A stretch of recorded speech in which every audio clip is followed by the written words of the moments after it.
Welcome to Pitch It, the FinTech Startups Podcast. One founder, one startup, one investor at a time. I'm your host, Todd Anderson, Chief Content Officer, FinTech Nexus.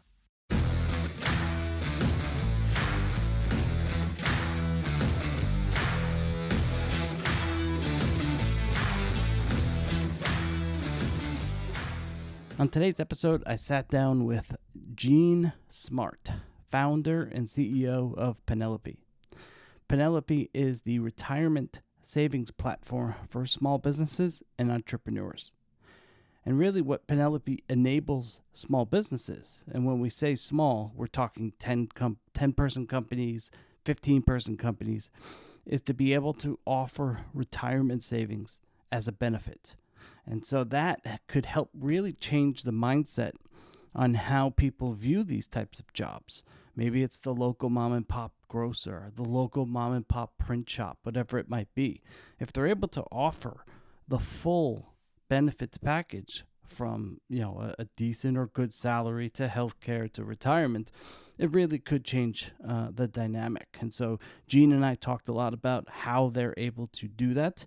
The types of companies ultimately that they're trying to help and offer this to, how this offering potentially aids financial inclusion. We also talk about her story and her family story about coming over, to the States and what some of those barriers are that immigrants face when it comes to financial products in particular, language barriers and how that product's presented. We also talk how Penelope presents their product, to their, the small businesses that they're looking to help. Traditional financial products are, kind of the fine print, these long packets that are pages and pages long. And Penelope is really starting to change a lot of that. We also talk about education, raising capital, and much, much more. I really hope you enjoy the show as much as I did. Now, without further ado, I present Gene Smart, founder and CEO of Penelope. Welcome to the podcast, Gene. How are you? Hi, I'm doing great. Thanks for having me, Todd. Of course. Thanks for coming on the show. I'd like to start off with a background. So if you can tell me and the audience a little bit about yourself, where have you been professionally and kind of what got you to the point where you started your own company? Sure, happy to do it. I have been in financial services my entire life. I was born in Korea. When my family immigrated here, they had this vision of their kids being a doctor, a lawyer, in business, and I think all the kids, we sort of follow suit. But after college, I've worked from all the major sort of large financial institutions, mostly in Wall Street, doing marketing, product marketing, but always working with companies on their employer benefits. So stock plans, retirement plans, financial wellness, primarily for the large company. What got me here is I always say I've been a founder for about a minute. I spent most of my decade in corporate or large institutions, but I think I always had an itch to do something different. My parents had their own businesses, so I sort of watched that. And it was quite frankly COVID. I was working during COVID at home, and it just felt like it was time. It felt monotonous. I had sort of peaked and I'd been itching to do something within fintech, within inclusive capital, and the timing seemed perfect. So I left last year and started. So what brought you to, you kind of answered my next question is what kind of made you a founder, but what brought you to the point of starting this venture and this idea? Was it something that you saw when working, with the companies that you worked with when you were at those big names? Kind of what brought you to the point of this idea and this time? So at these big names, a lot of the clients in wealth management or asset management or large institutions are people that need their monies invested. I knew just from personal experience with my family, relatives, a lot of immigrants, when they're starting out their businesses, they don't always get the advice around what to do with their company, to find the best tax advice, to find the best personal investing advice. And there was just a huge segment of the population that was untapped. During COVID, a lot had to do with my my parents and my husband's parents both come from service sort of businesses, and whether it's through their church or being teachers, we've always grown up with this foundation of doing a little bit more beyond just our own profession. And I think it was a huge reflective time to be able to think about these small companies. So a lot of it is an homage to my parents who had restaurants and dry cleaning stores, grocery stores, and looking at so many other businesses that were being decimated during COVID. Hmm. So much so that they had to take PPP loans and were just struggling to stay afloat. There was a way to help these companies fulfill their mandate, attract and retain employees, and do something for themselves. So that's why I started Penelope, which is a DIY 401k platform, retirement savings for very small businesses. Before we get into kind of more about the platform, you mentioned your parents and coming over here as immigrants. How much of a barrier is that? I mean, you've obviously worked Mhm. at the Schwabs, the Ameritrades, and you've seen kind of the other side of it. How big of a barrier is coming to a new market, especially one like the US, being Ah, immigrants? I mean, how much far behind do you feel before you even get started? well, I think first of all, you have a lot of chutzpah to come to Yep. take that lead. Then once you're here, let's start with the basics, language.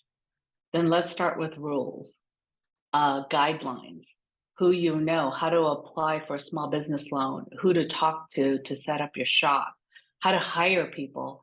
Everything is brand new. And I think most immigrants, when they come, possibly they've got a relative or somebody that they know here to sort of show the way, or they're self-directed. I think when my parents came versus now, you've got the internet. So Mhm. there's so many more opportunities to get the guidance and the tools that you need, but the barrier and the chasm is quite large. The biggest part, I think, is just deciphering sort of the language, the jargon, and trying to understand, wait, what does that mean for my benefit? So if you don't understand small business taxes, it's really hard to understand what you could do to take advantage of it. So I think it's trial and error and just a lot of grit. You've just got to stick with it. And I think there are a lot of people on a day to day basis operating in that mode, and we need more capabilities and solutions to help them.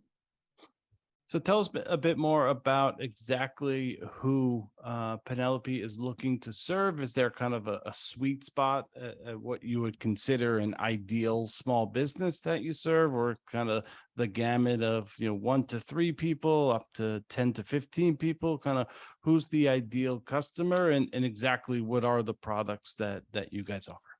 Sure. The broadest definition is that we focus on businesses with under 100 employees. But by and large, most of our clients are probably under 15, under 20 or Got so. it. And they don't have a retirement savings plan installed today. So they're looking for a solution that's in plain English, something that has a lot of the decisions or flavors that they're looking for, and something that's quite easy for their employees to participate in. Since we've launched about 7 months ago, I would say vast majority, all of our clients didn't have a plan. So they're coming in brand new, and we're hitting a lot of different industries. A lot of them are what we call minority small businesses, which we've defined as women-led, BIPOC-owned, and first and second generation immigrants. Mhm. But they come from all industries. There are people for whom it's sort of, oh, I recognize that lady, or this seems accessible when they go on the website, and they're not disarmed by it. And they go in, they set up an appointment, we do a quick demo, and that's what it's been today so far.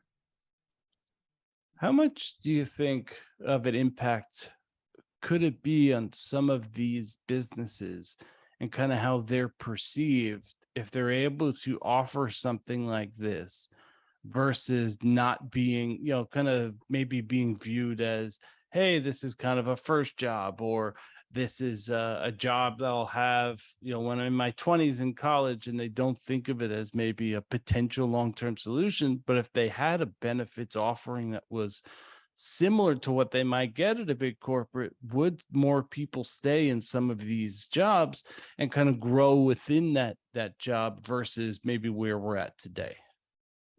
Attracting and retaining employees is the number one reason that many of these small business owners are activating this plan. And the last jobs report that came out, even though there's a lot of doom and gloom about the economic environment with inflation, recession, a whole host of items, small businesses are still hiring. And they're hiring and paying up, increasing their benefits. It's just taking a little bit longer. They may not be able to pay, especially if it's retail, a minimum wage. They may not be able to pay at the rate of the Fortune 1000 or Fortune 500 companies, but they need it. They need to hire people to survive, right? Yeah. We're talking restaurants, mom and pops, retail. They need it. So they don't have a choice but to hire. And when you think about drawing and attracting the right set of employees, this is kind of a natural, especially for families. It's becoming more and more table stakes, just like health insurance.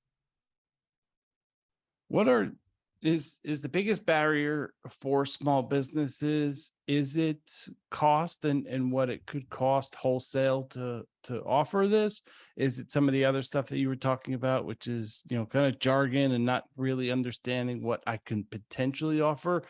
What are kind of the biggest barriers in terms of if I was a small business owner, maybe looking to add this to my offering? Yeah. So a couple of things. I first of all, I think overall the barrier's been reduced quite a bit over the last 5 years, just with the proliferation of more digital, what I call like so the first wave of non-sales provided retirement plans capabilities, of which we are digital record keepers. And there's a lot of information when you start Googling, but the initial barriers are who to choose and do I have to do it and understanding the benefit. What we've been trying to do, much like this format, we've done a ton of webinars Mhm. with some very notable people in the space and other clients to share how easy it is, what the tax benefits are if you actually apply, the benefits long term of keeping your staff versus churning.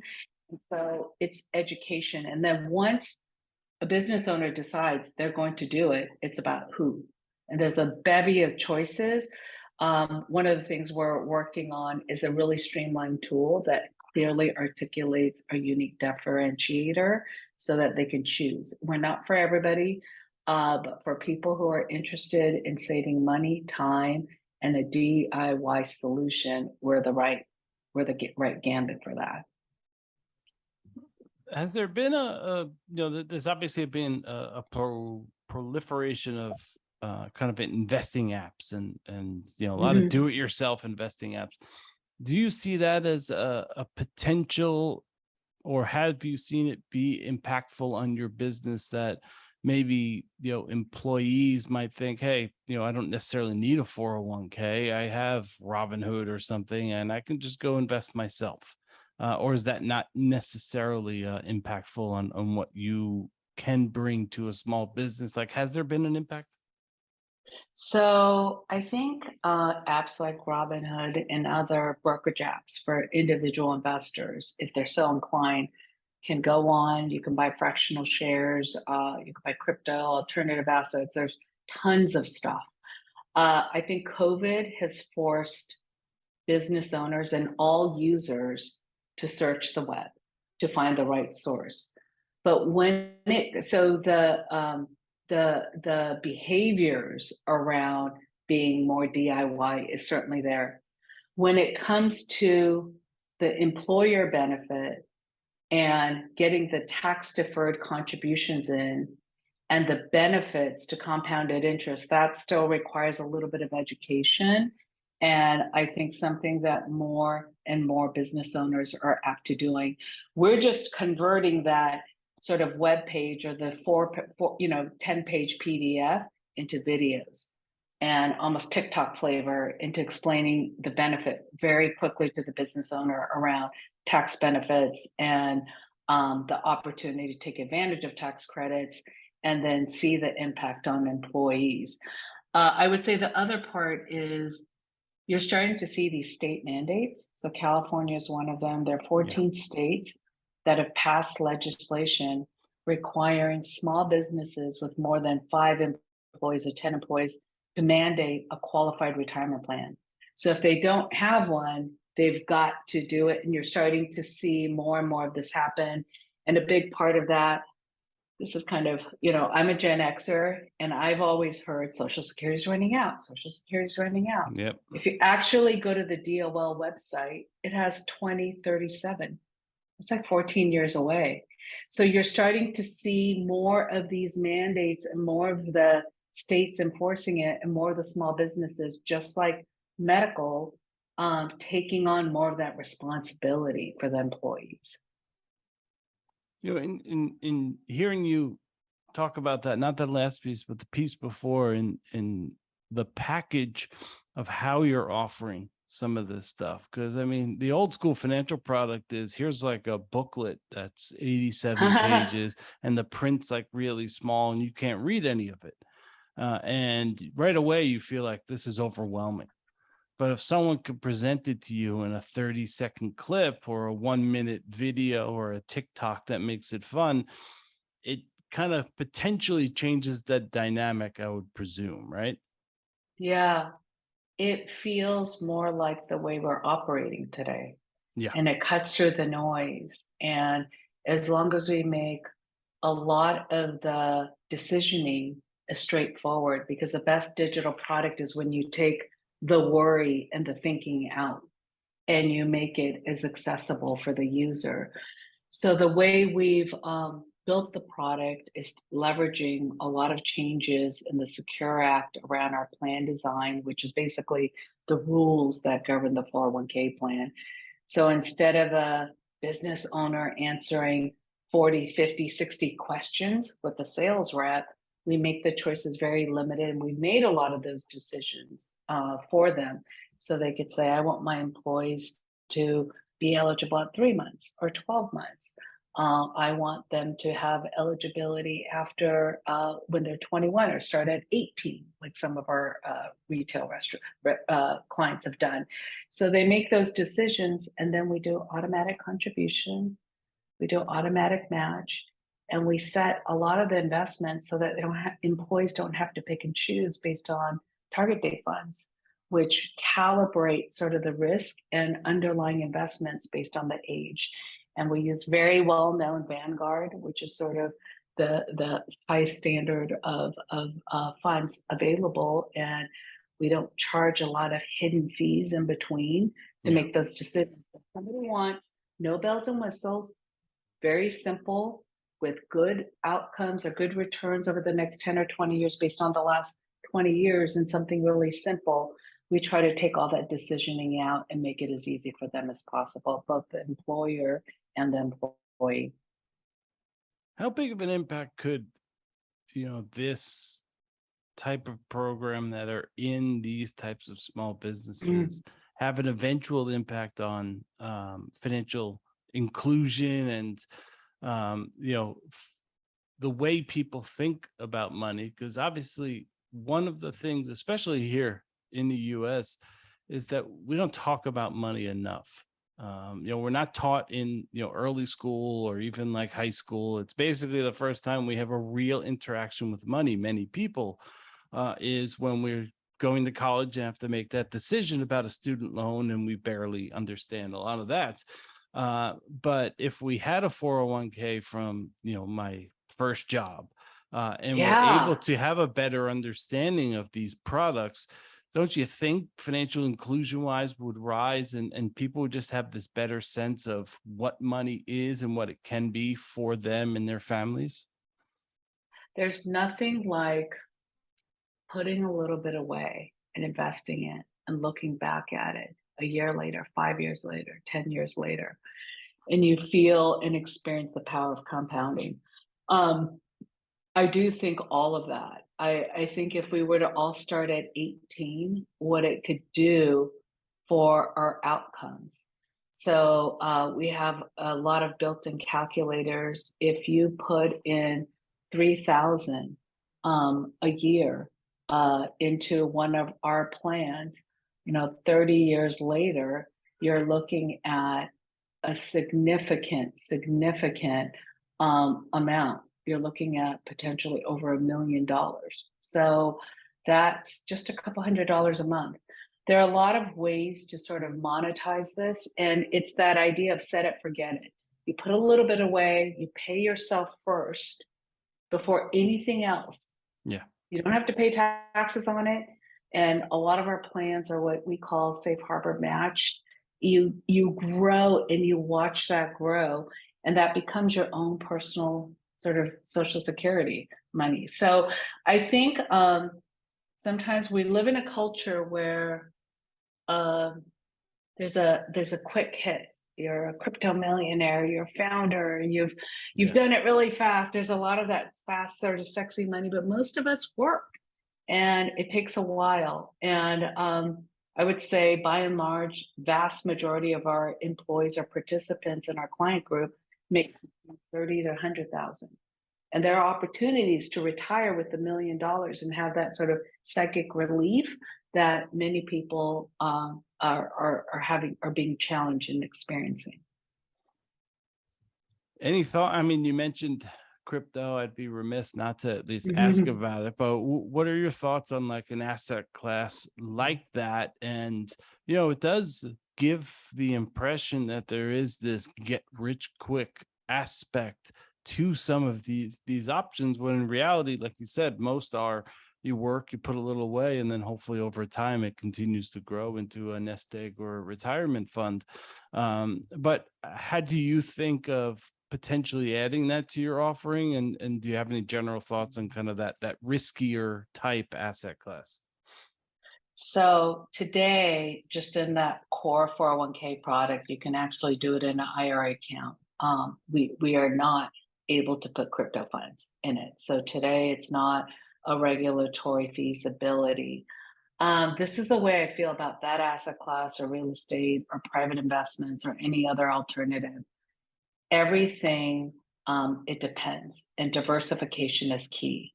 Yeah. So if you're 60 and you're 90% all in crypto, is that a good idea? Probably not. If you're 25 and 90% is probably still not a good idea, but 5 or 10, possibly. I don't think it's going to go away, but I think it's really important to make sure you don't put all your eggs in one basket.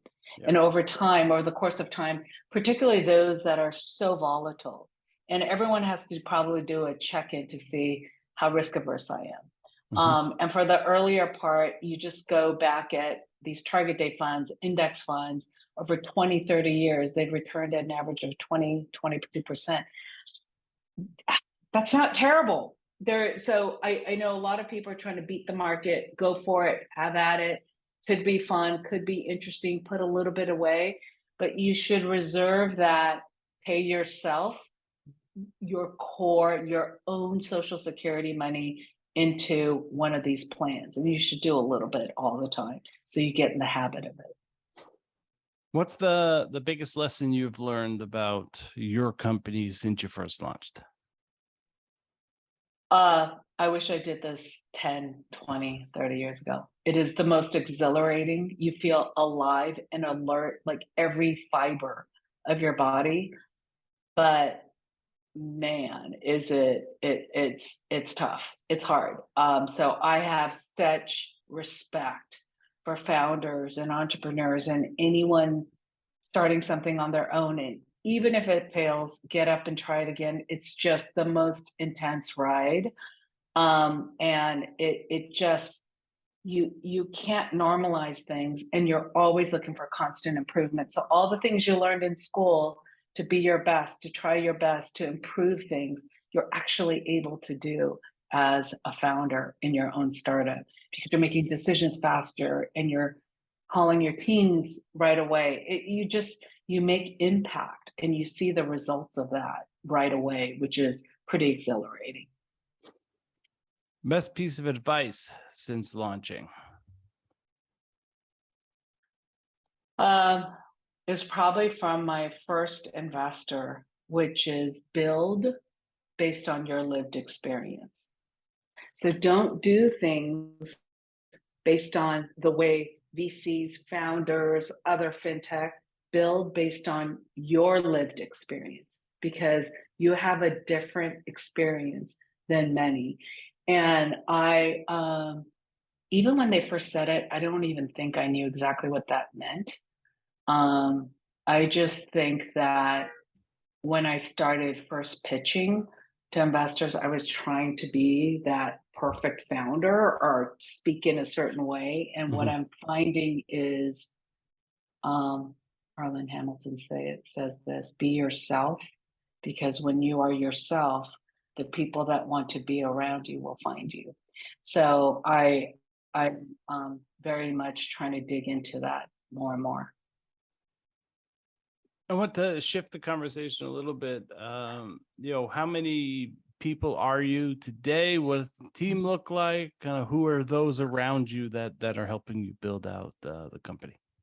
So we had about 5 or 6 about 2 months ago, and now we're at 12. So we've doubled. So Wow. we're experiencing those like, wow.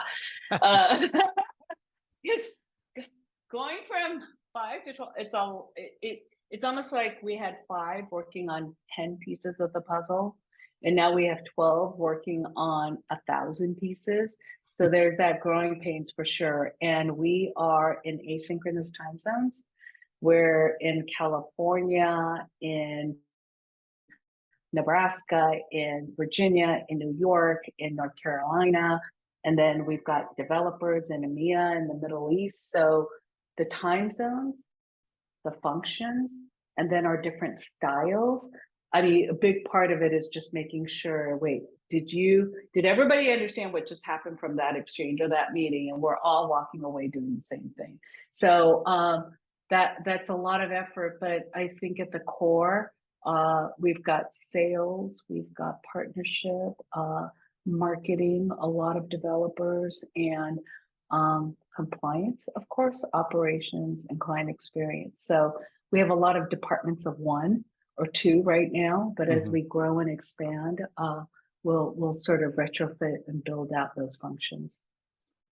You referenced fundraising. How was the fundraising process and pitching and talking to investors and kind of what you learn about Penelope when doing this? So when I first started, it was probably good. I didn't have a lot of the facts around women getting 2%, women fintech getting 1%, minority women getting less than. So it's probably good. I just didn't even think about that. So uh, the experience was not completely unlike what I had done in my professional life, which is think of it as a project. You have a stated goal of what you want to raise. There's a process in raising. You build a list. If you have to talk to 200 people, you chunk it out 50 people per month. You set the appointment. You find out who knows who. So I treated it very much like I would say this to my husband: flipping a burger. Don't over emotionalize it. Don't over like. I try not to Google too many people because Yeah. you're like in awe. So I just want to talk to them human to human. And then you just call and you start making those calls and you start doing it. So I think I try to de-emphasize it and make it much more like flipping burgers every single day. That probably got me through until you were on the other side. Um, but it's been a huge learning experience. There's nothing like putting your face in front of somebody, talking about what you believe in, and asking people to write you $1 million checks. It is so surreal. It is so bizarre. Uh, And again, another reason why I love founders and have such respect to put yourself out like that. It's been, and most of the VCs and investors are fantastic. They're great. They want to help. They're looking for opportunities. Any fundraising horror stories, or just really bad experiences? Um, well, I'm not going to name names, although that's probably a different podcast. But I will say two that are interesting. So one is, and this is early days.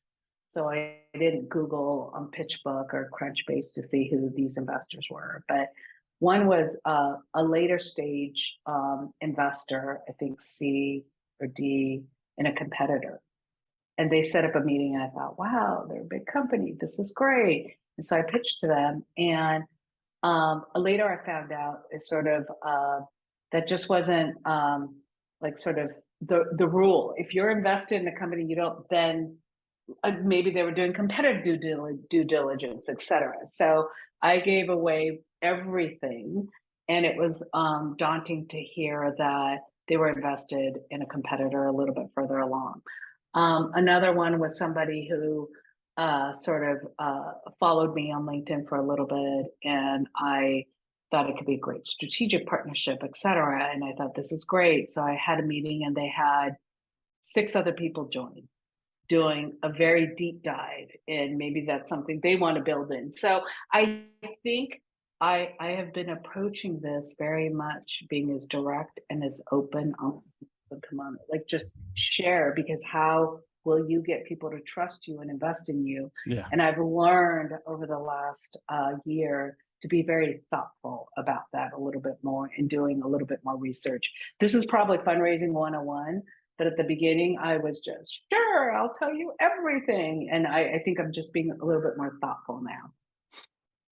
What's the before we end with a little bit of fun, what's the piece of advice that you would offer up to a fellow founder, whether it be fundraising wise or just kind of what you've learned thus far on your journey? Make founder friends, other founder friends, a tightly knit cohorts. It's not necessarily your significant others, families. Your VCs will definitely help, but there's nothing like people who've gone through, and actually find friends who are further staged than you to see what the next rung is going to be. And for me, it's been a small cohort of women fintech founders. They're doing KYC, they're doing payments rails, international sort of enablement stuff, but it's and get them in a different business vertical, because we inspire each other, and we give each other sort of tweaks around strategic partnerships and other things that we could do. And I would say they're the only ones that know exactly what seat you're in and where you're going. To end, I'd like to get a little bit lighter. So do you have a favorite book or the last book that you read? Oh my gosh, this is embarrassing. I haven't read in a while. Then go with, do you have like a favorite podcast or something along those lines? Kind of the way you consume information is totally fine as well. I have been I am still reading Wall Street Journal, the short recap, New York Times, and Business Insider, very top line sort of news. And I am starting to just have a little more time. I don't commute by car, so I don't listen to podcasts, but I'm just starting to get into a few podcasts. And there are a couple of sort of fintech ones that are out there. But mostly, if I am going to listen or watch media, it is TV shows and other things to get completely outside of the business fray. Well, that was my next question, which is, founders, obviously, they can't burn themselves out, though I'm sure many try. But what do you do to step away, unwind? Is it the TV shows, anything else that kind of get your mind a little bit free from the grind of running a company? So, couple of things. I just finished watching White Lotus, the finale, and that Don't was give just any insane. spoilers. I'm I'm not not there saying yet. anything. Uh, I'm not saying anything, but there's such rich content. TV Yeah. shows are really great, but I've also been, my daughter is starting to debate, and she's in middle school debate. My husband's a debate coach, and this is sort of a family thing we could do together to go to tournaments. And it's just amazing to hear these young kids Mhm. argue a prop and op of like grown-up issues and being able to form those ideas. So we've been doing that, and I am really looking forward to Christmas and New Year's for an extended break. So that's what we've got going. Do you have a favorite sport or sport teams that you root for? Um, oh God, this is bad. No, I don't. Right now, I'm so focused on kids stuff. So my daughter was on a volleyball team, and now she's watching basketball. But I would be remiss if I didn't mention the Mets. We have family who played for the Mets. My husband's a diehard, and we still go to as many games as possible.